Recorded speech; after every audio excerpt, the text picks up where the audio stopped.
Welcome to Becoming Fearless, the personal growth podcast for you if you are ready to overcome fear and step into your greatness.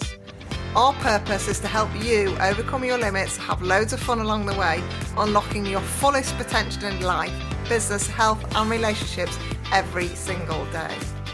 I'm your host, Charlotte Carter, a high-performance coach and entrepreneur with over 20 years' experience. I've supported many highly driven, talented people like you who dream big and are ready to take action to overcome what's holding them back. Each week, my guests and I will be sharing hacks and habits on how to build self-belief, courage and confidence to master your mindset and navigate your emotions so that you can reach your human potential in a way that feels light, fun and easeful and helps you become fearless. Let's go.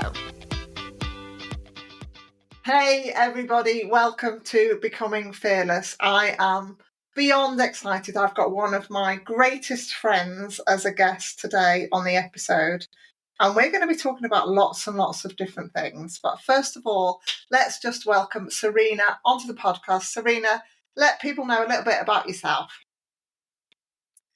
Oh, I'm so excited to be here, and I know it's early stages for your podcast, and I'm thrilled and honoured to be having this platform to talk about what we're going to talk about today. So, hello everyone, my name is Serena. I am a certified life coach, weight coach. I am a certified positive psychology coach, and I'm trained as a breathwork facilitator. And what does that really mean? Well, it means that I work with particularly business owners, more specifically now business owners within property, on helping them release their limiting beliefs and helping them step into their potential. And why do I do that? Because I know the power of coaching, the power of mindset and forward thinking and all of the things that come with that. And I've seen I've lived transformations myself, and I have seen transformations in people that I've coached. And it just is A, inspiring, and B, it's the thing that motivates me so much in life. So I told you that she was going to be epic. She is going to win. This episode is called From Static to Realizing Potential. So I want to just set the scene a little bit before Serena and I chat this through. I want you to think about whether you feel static or stagnant or stuck in any way, shape or form in any areas of your life. We have all been there. Serena and I usually coach each other through it. We're totally in that space. We've been in it many times and moved through it many times. But it's a place that people are sometimes quite fearful of. People really struggle to work out A, why they got there, and then B, how the hell they're going to get out of it. And also feel like it's a negative. And part of the actual high performance really is about understanding that actually everybody moves through these waves in life, and being stuck or stagnant is part of your journey. Would you agree, Serena? Oh, absolutely. And I always say that when you are going to a coach or when you are coaching yourself, it's never about having the perfect life. I think that's what a lot of people, I remember even when I was transitioning into, this work, I remember someone saying, well, you're a life coach, but your life isn't perfect. And I thought that's really interesting because everyone else has been really positive. And I was waiting for the sort of the challenge questions and that sort of thing. And what I've figured out in the sort of few years that I've been doing this, it's not about having a perfect life, and it's not about saying, putting on a facade, and it's not about lying to yourself.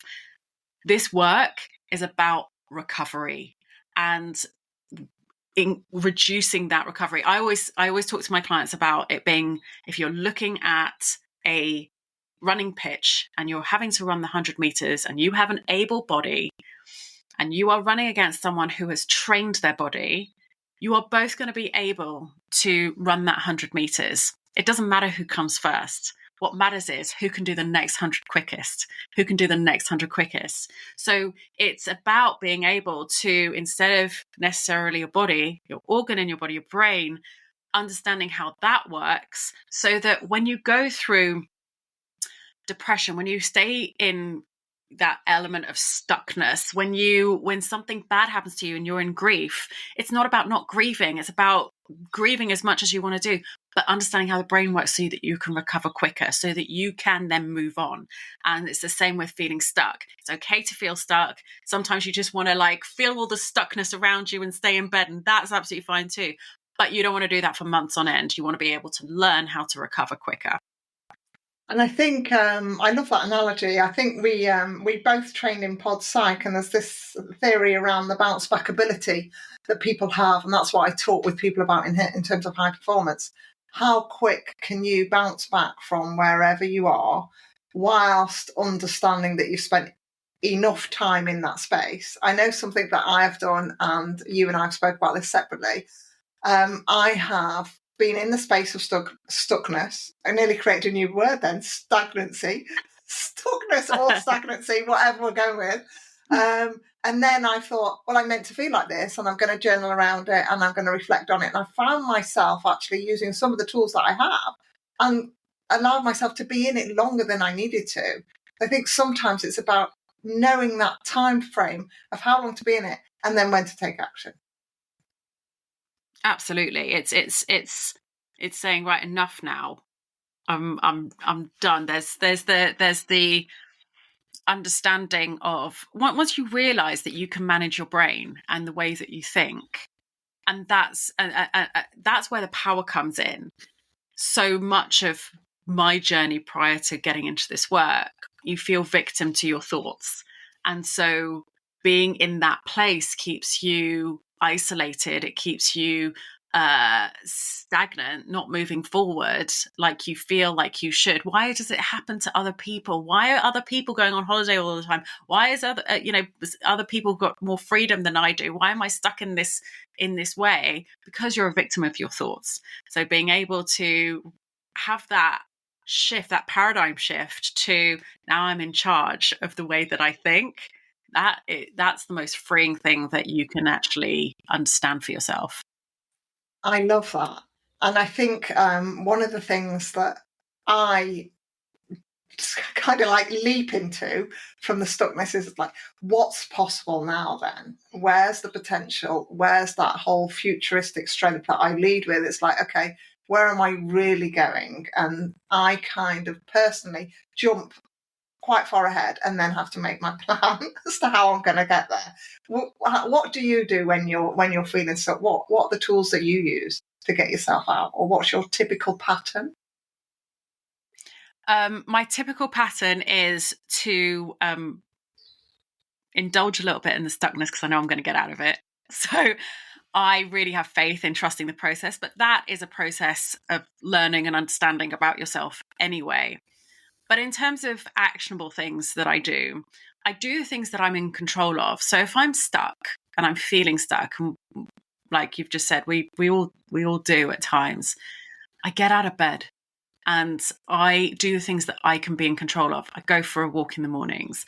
I change the energy in my body. I was doing this the other day. I woke up at 4:30 in the morning because I had anxiety about getting to the gym on time for my training. And I thought, when I woke up, I thought there's no point in going back to sleep, so that's fine. And I ended up just lying there, and all these negative thoughts come in because you spend your time asleep and your mind isn't managed. So when you wake up, it's really important to nourish your mind, and I wasn't doing that. So all these negative thoughts, well, this one hasn't contacted me, I haven't done this, I'm not good at this, blah blah, all of the things. Well, I'm probably not going to get out of bed. All of that is coming into my mind. And I got in the car and I was driving to the gym. And I thought to myself, it's going to be okay because I'm about to change my energy. And so I didn't have that sinking feeling that I've had in the past of the inevitable. The inevitable is going to happen, and it's going to be all terrible and all horrible. And I'm going to finish the gym, and I'm not going to be as good as I thought I was going to be. And I'm not going to, I'm still going to have these thoughts. And it's still like, I'm really living in the reality of my life.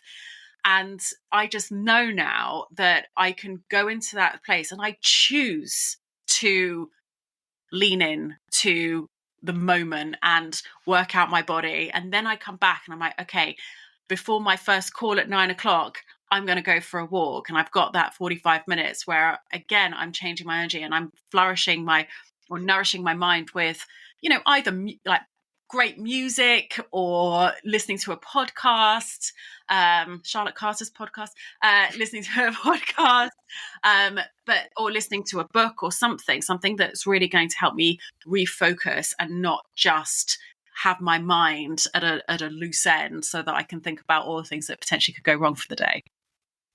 I think that's sometimes what happens, isn't it? That the people lose sight or forget or need reminding of the power of the mind and the power of actually you get to create those thoughts and you get to change them. And you and I were having a conversation earlier about the whole environment and how impactful the environment is on your energy and your mindset and your actions. It's like unshakably one of the biggest things that I say to people if they're feeling stuck: go somewhere else. Go, just even stand up, just do something that's going to change, move your body and take you into a different space, because you're going to activate different senses, you're going to feel completely different, and you're going to be in a space of, in my personal experience, way more expansion.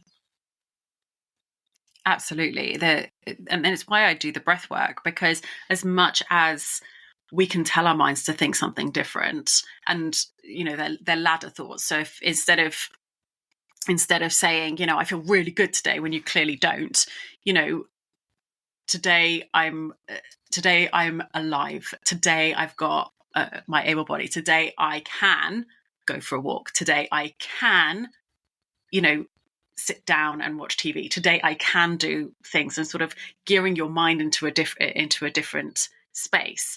And I think that's the greatness of knowing that you can just be able to switch your mind into a different gear. I always think of, and I'm probably going to get this quote wrong, but I always think of Eckhart Tolle, and he says, when I was reading his book, The Power of Now, if I am ill, who am I? If I am sad, who am I? Who's the person that's saying I am sad? Who is the person that's saying I am ill?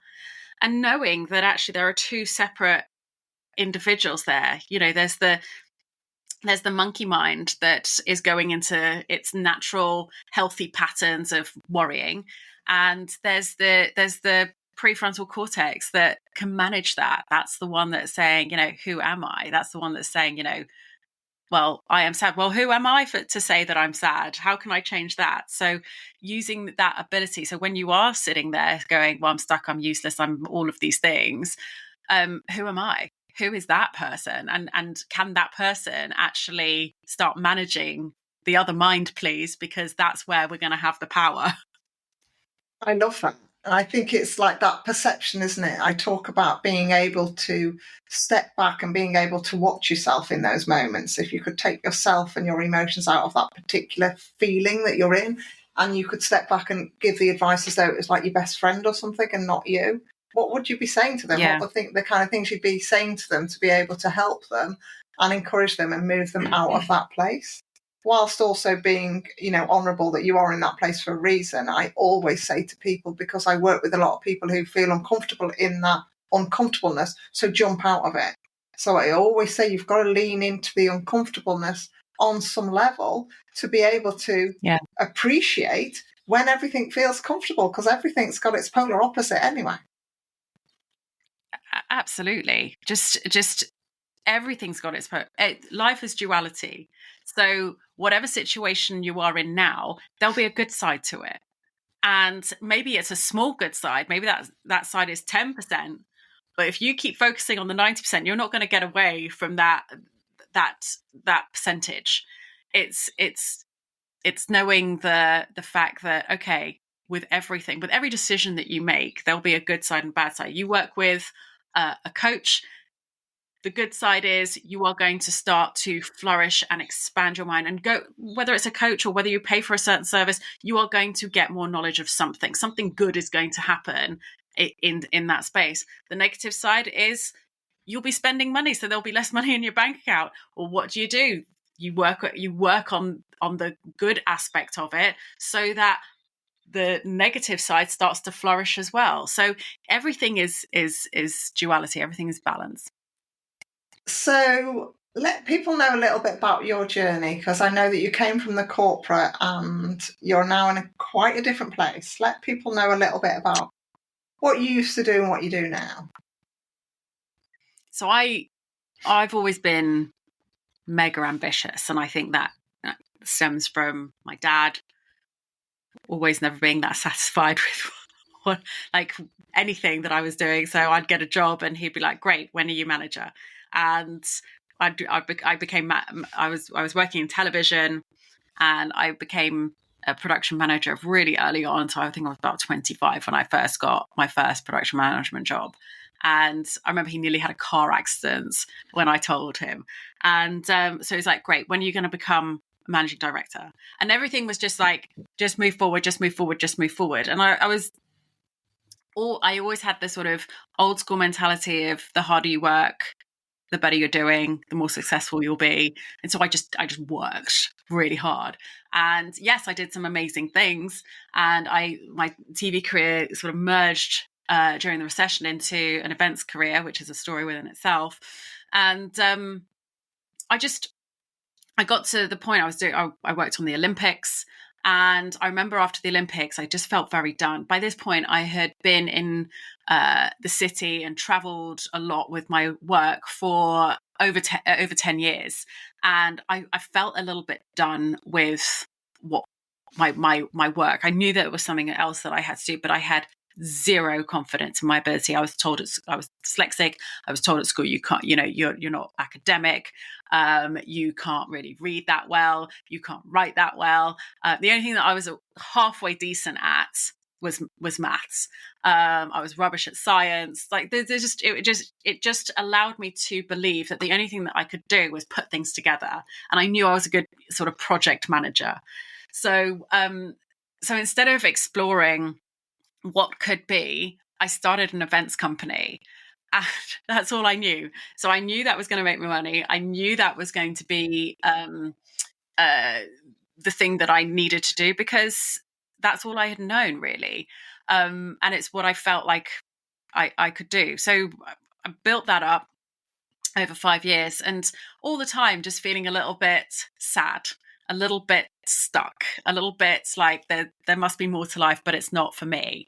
And I remember in 2018, in fact, 2017, my best friend passed away. And in 2000, and I remember thinking, you do only have one life, but I was still in that stuck zone. And I really couldn't tell anyone about it, because who can you talk to when you are earning good money and you have great contacts and you're traveling all around the world? One minute I'm in Shanghai, then I'm in LA, and and I'm doing these great massive projects that are newsworthy. Who doesn't like that? This is all in my head, right? So, and I can't make, all my friends are sort of in the industry, or they're old friends from school, and I know the sort of triviality of sort of making friends within certain industries in corporate. And I just thought, what am I going to get at the end of the day out of this? And it was 2018. I did a project. I started off in May, and by the time I looked up to breathe, it was December. And I thought, that's it. If I continue with this work, I will continue with this work forever. And I got offered another job with a company in the States. And I just literally washed my hands of it. And I said, thank you. No, thank you. I shut the business down. I went to visit my family, and I said, for 3 months, I'm just not going to do anything. I'm just going to try and figure it out, whatever it is. I just need to figure something out. And I wasn't precious. I didn't care if I worked behind a bar, anything, but I wasn't doing this again. I just wanted to be around people and not have to think about, the next project, the next project, the next project. And then I started to listen to podcasts about changing career sort of later on. So I was in my late 30s at this point. And I listened to this woman who was running something called the Life Coach School, and she had worked for Hewlett Packard. And the words that she was saying really resonated with me. I'd done quite a lot of self-help reading books, but I'd never really applied anything to myself because I always thought it was for other people.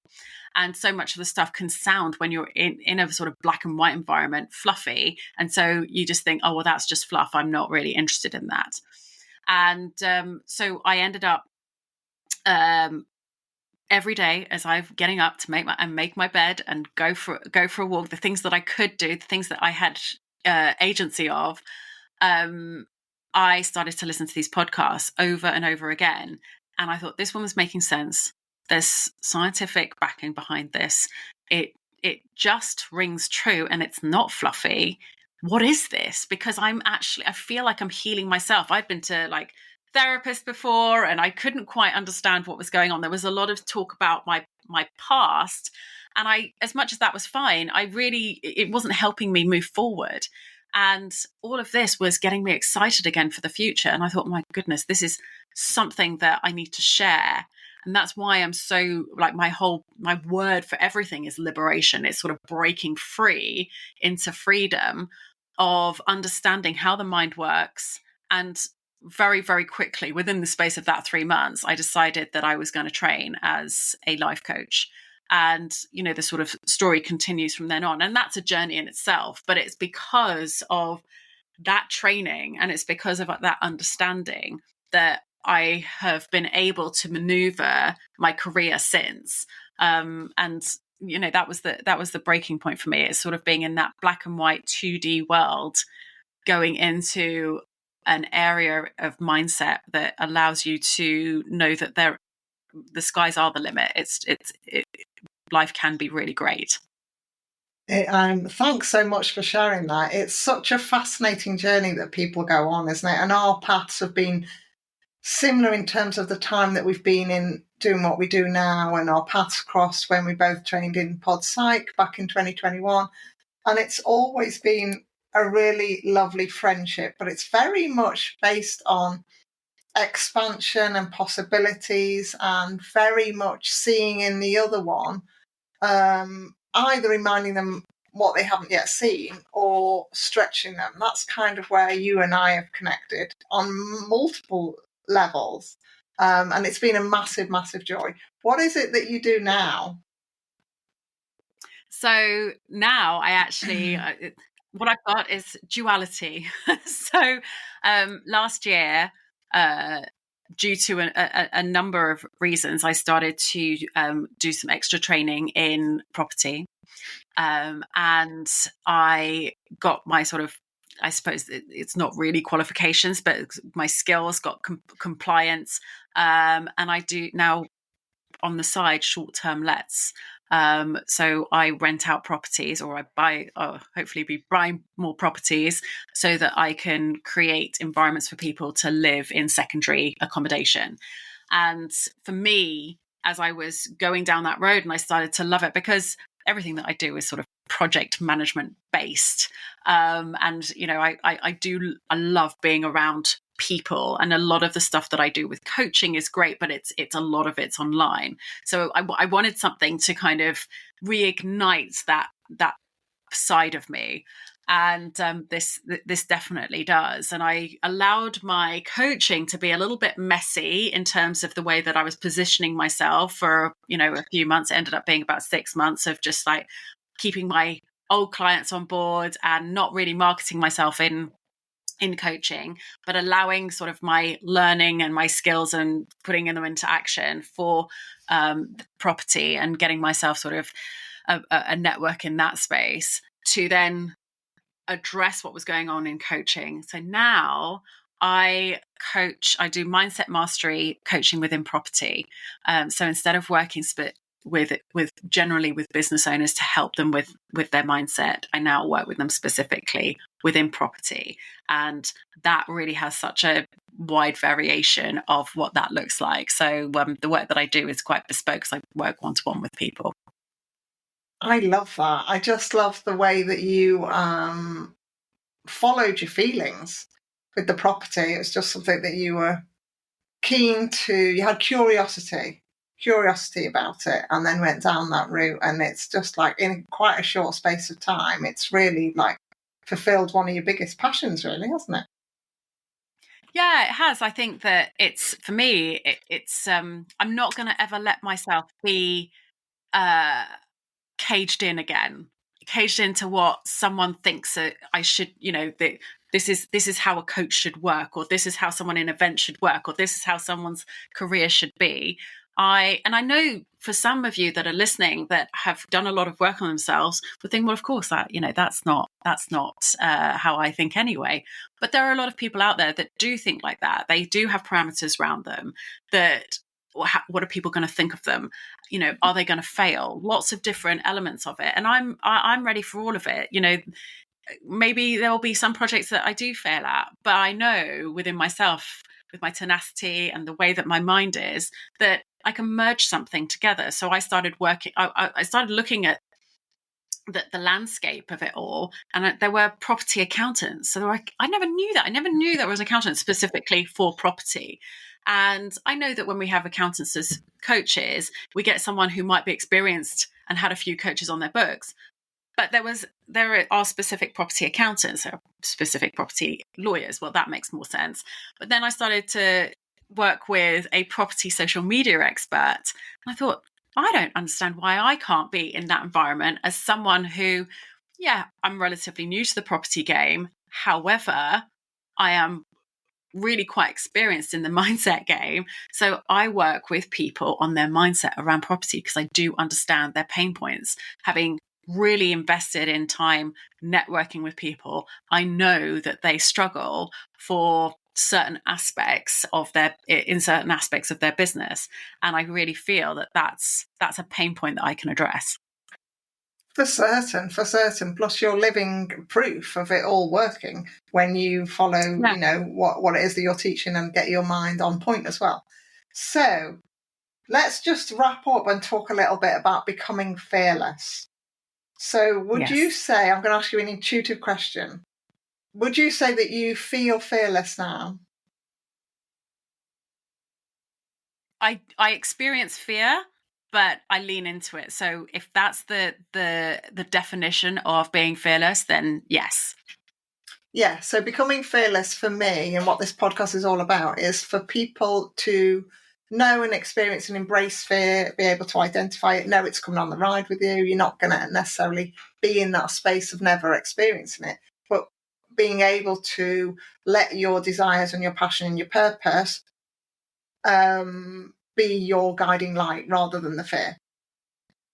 Yeah, I think when you have a knowing, like I know inside of me what I want to achieve in life, and I have a knowing that you have one life, and all of these aspects that have happened to me over the past sort of 5-6 years, that's my northern light. That's what propels me forward to my goals, and so the fear becomes less. And that's for me is the fearlessness. I love it. And my final question, well, two questions. First of all, how can people get hold of you? I'll put all this in the show notes, but what's the best way for people to get hold of you if they're interested in the things that you do? Probably, like, I'm having my website redesigned at the moment, so I wouldn't necessarily go there, but you can go to serenadodd.com. But a really good space to see what I'm up to right to the minute is on Instagram, and the handle is Mindset, Property and Me. Love it. Mindset, Property and Me. And then my final question that I ask all my guests that I haven't prepped you for, you don't know what I'm going to ask, so we're just going to roll with it, is what would you say is the most impactful book you have read that has allowed you to be in this space of becoming fearless?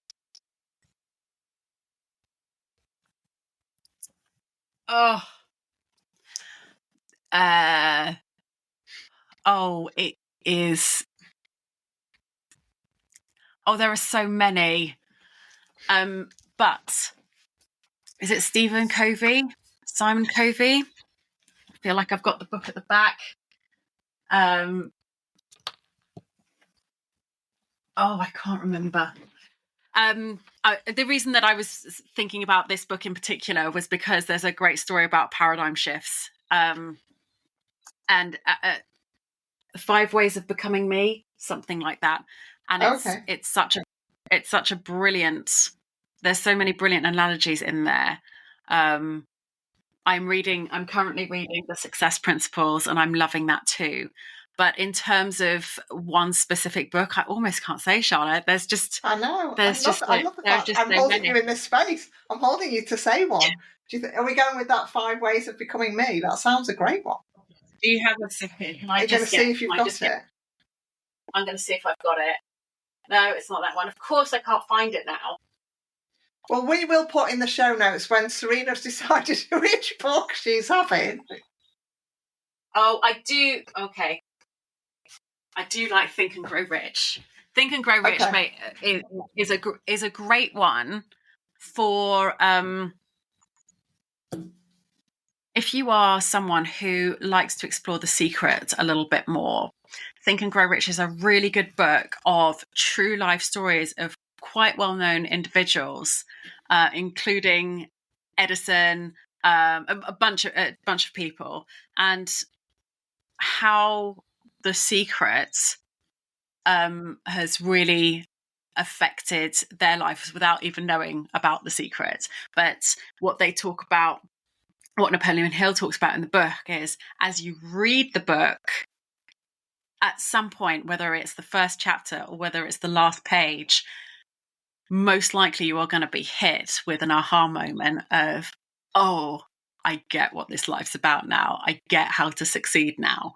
And that's what I really love about this book. I love the fact, because I'm a big documentary person, I love the fact that it's full of true life stories. So I would say, because I've been put on the spot, that that's the book that comes to mind that I think is genius. I would say Think and Grow Rich, and any other books I'll send to you, Charlotte. You can add them to the notes. Yeah, please do, because Serena might be that guest who has 5 books that she wants to share. Of course it will be me that has that. I can't just choose one, because that's expensive. I'm not going to limit you to just one. I have loved hanging out with you this morning. You're one of my dearest friends, and I have so much love and respect for you, and I can't wait for our listeners to tune in and learn a little bit more about you and a little bit more about, the kind of things that we like to talk about, and follow you if it feels like something that they'd like to do. Thank you so much for having me. I loved our conversation, as I always do. You are so welcome. Thank you so much, guys. The next episode will be out soon, but for now, continue becoming fearless. Thank you for tuning into this week's episode. I hope that you're feeling energized, fearless, and inspired to take action today to stand in your greatness. I share even more tools and resources on my I Dare to Leap email newsletter. By signing up, you not only get early access to the I Dare to Leap products and services, but you also get brand new podcast episodes delivered straight to your inbox every Monday, meaning you'll never miss your weekly dose of becoming fearless energy. Sign up now at www.idaretoleap.com/newsletter or click the link in the show notes below.